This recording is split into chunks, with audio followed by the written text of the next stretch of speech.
Всем привет из Финляндии. У нас прошел очередной этап. Задули эко-виллу в потолках и стенах, где нужно было. Теперь мы можем дальше продвигаться. Нужно построить, у нас здесь будет каменная перегородка. Такая, с этой стороны будет камин стоять. Там кухонная мебель по периметру. И будет парочка деревянных перегородок с имитацией бруса. Здесь еще будет дополнительно по стене каркас на скользящих элементах, гипсокартон сверху и потом мебель станет на него, потому что мебель нельзя крепить напрямую к бревну. Так как бревно садится, нужно будет экран сделать и кафелем обложить. Поэтому только такой способ. Значит, хотел показать блоки. Блок силикатный такой. Он пазогребневый.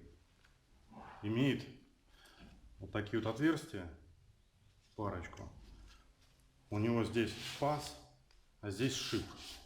Также есть сверху выемка. Снизу он просто гладкий. Значит, размеры его по длине он 300, по высоте 198, если точно. Данный блок 85 толщиной. Они еще есть 130 такие же. В Финляндии достаточно часто используются в частном домостроении, где брус не делается каркас и гипсокартон, а только камень, где в влажных помещениях всегда используются такие вот вещи. Также около печек, каминов, дымоходов и так далее. Значит, между собой они не склеиваются. Они просто в паз вкладываются.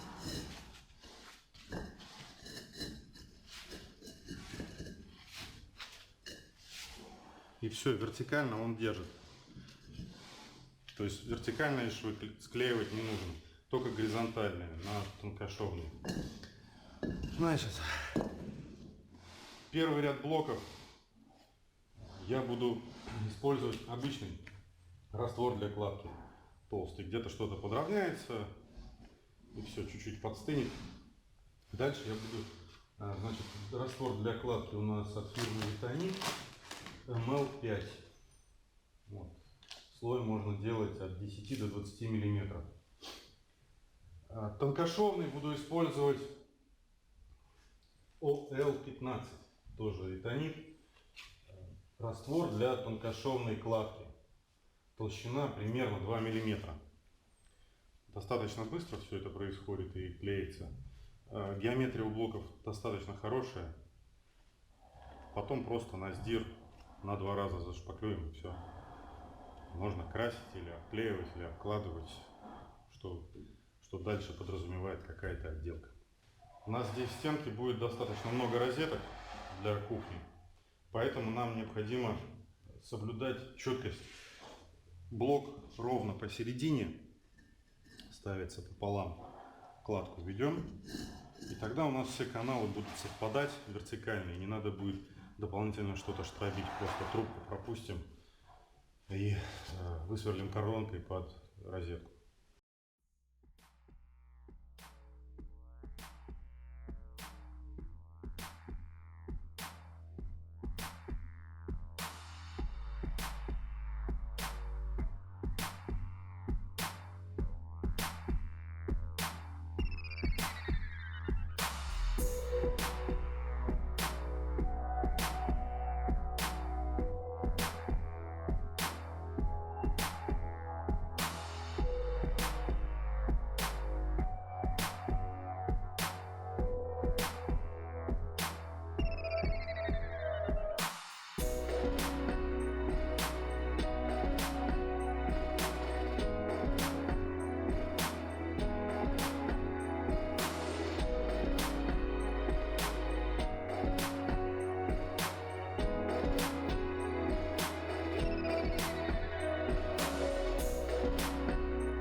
Ну вот сейчас начнем делать уже на тонкий слой. Раствор другой.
Мне не хватило 4 блока.